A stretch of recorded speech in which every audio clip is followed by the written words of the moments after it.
What up, YouTube? It's your boy TGreenMan here to take y'all to Greenland.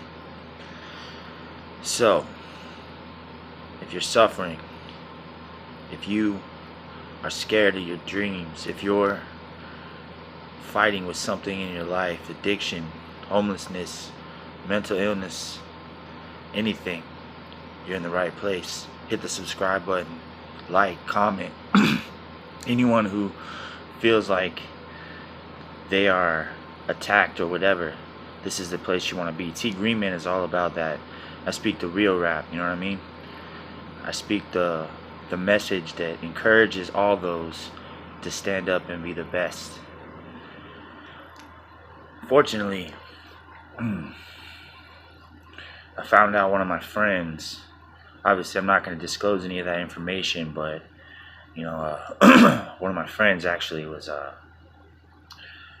shot to death by the police and died in an accident. You know, he had open warrants.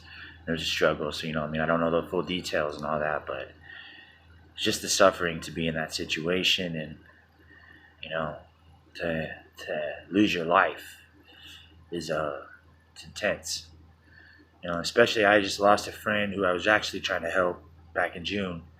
He actually died the month of my brother, with the same anniversary of the year. He died within days, I think the day after. So, like I talk about in a lot of my things, is death is around me a lot, because I'm constantly, I'm involved with people.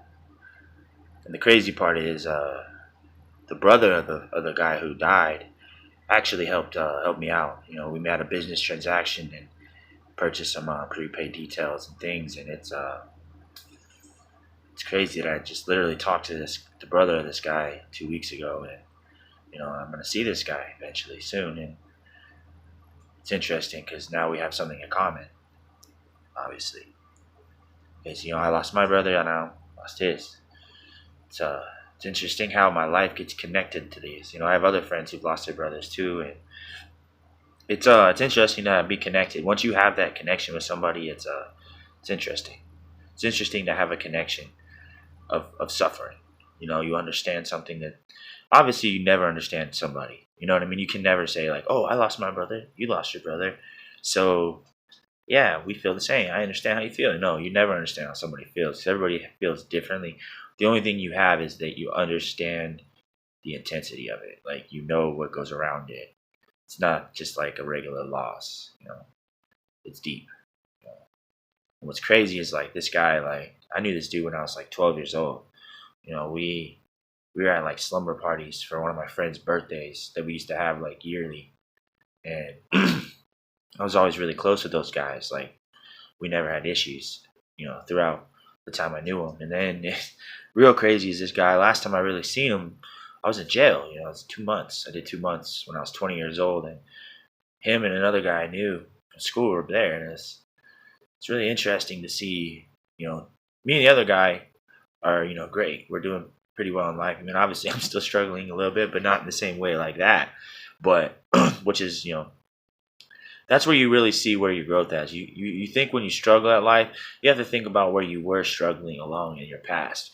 If you're not struggling like that, and what you're struggling with now doesn't compare to that, then you should be pretty happy with yourself, because that means that you've gone somewhere. And that's one thing I can say that I'm very proud of myself, is that I'm not fighting that kind of thing in my life anymore. And it's good to be free from that, and to be able to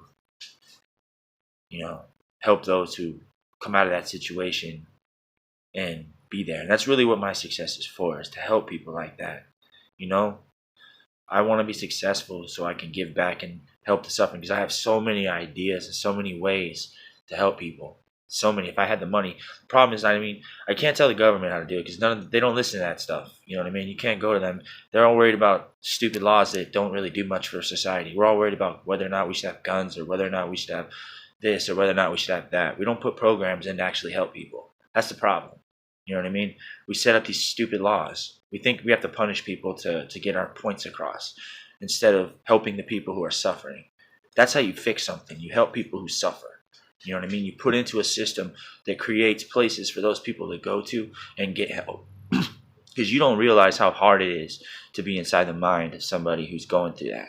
It's intense. You can never understand it to be there until you're there, and then you're like, whoa, how did I get here? You know what I mean? How did I get here? And it's so hard to get back because you're so ashamed at times that you got there. So you either A, desperately ask for help to get out, or B, go deeper in. A lot of times that's what people do. They go deeper in. They don't realize how close to death they really are until it happens. You know what I mean? I didn't realize how close to death I was when I was 20 years old, man. That's why I say, like, this is close, because could have been me. Something like that 10 years ago. I remember being 20 years old, man. Went into a house. No guy ran, but the cops chased me for 2 hours. I was tased. And I remember just being in the back of the car, feeling my body going away. Dying because, I've been high on coke. And it was the middle of the summertime. I had been up all night, and I was running from the police for like 2.5 hours until they finally got me and they tased me. And I remember them just surrounding me, just looking over me, and I remember not even being able to move and just laying there. Then they put me in the back of an ambulance.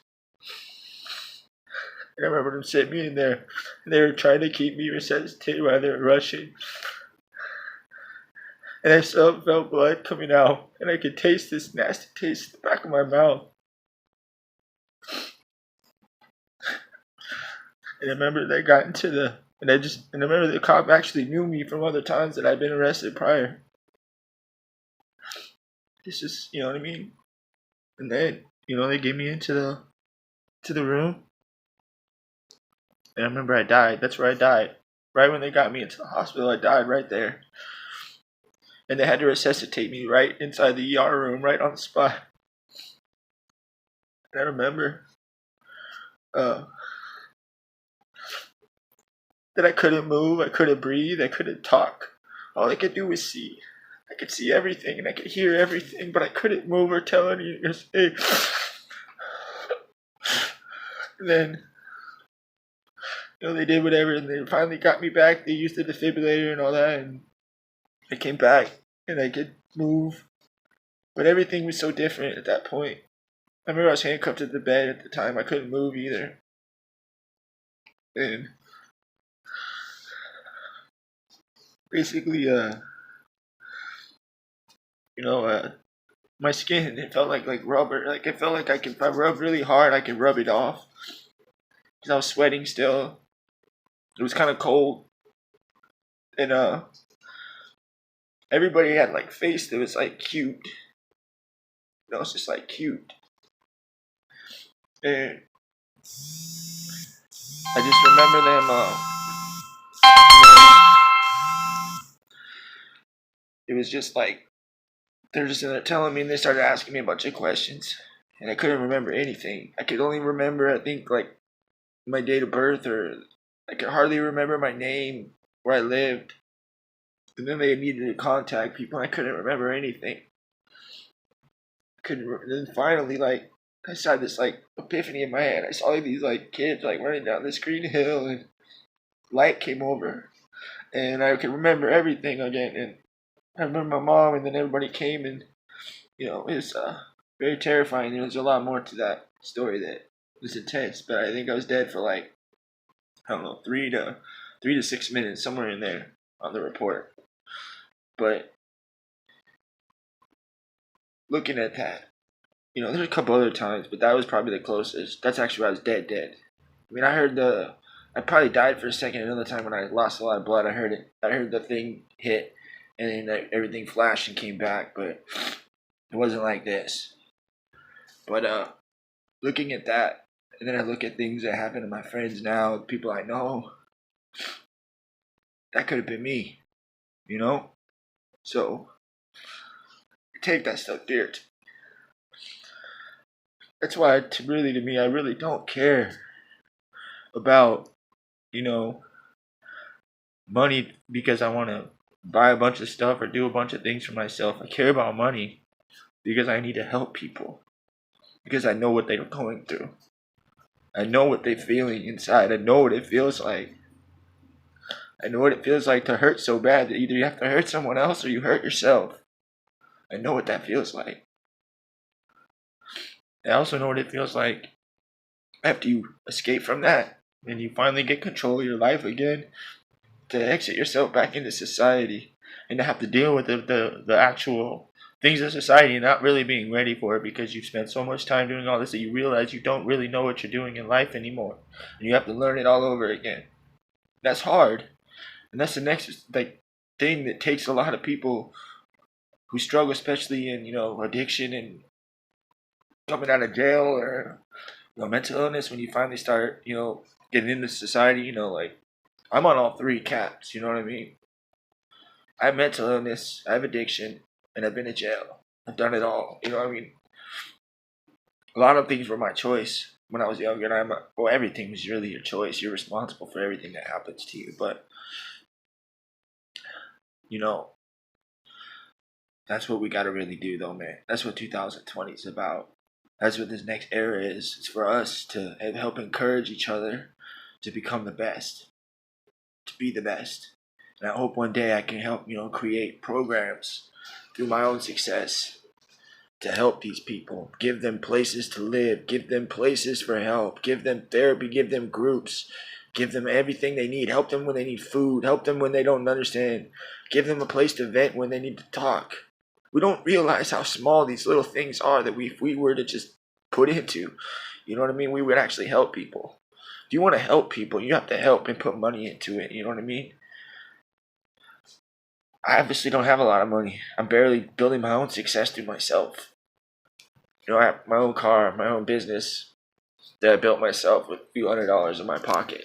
And, I have one of the steps I'm taking on here to try to let my message get out. And, so really take my message seriously when you watch these videos, because this stuff comes from my heart, So my vlog was today, I guess, kind of an experience of what it's like to die and what it's like to understand somebody who's suffering, especially someone that died, especially, my friend Josh, who I really helped, who died back in June. That was a sad one too. That one wasn't like this, obviously. This was crazy.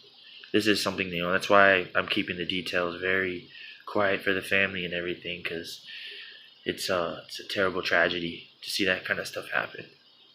And me to understand that by going through that. I've been the one who's lost a brother, and I've also been the one who's run from the police and almost died. So I've been on both sides of that spectrum, very deep in my heart. So, my heart goes out to that family. I'm definitely chanting for, in the 49 days, Buddhists believe that you can really help that person's next transition. So I'm chanting deeply for that, for the family, as well as, I'll say the Shema,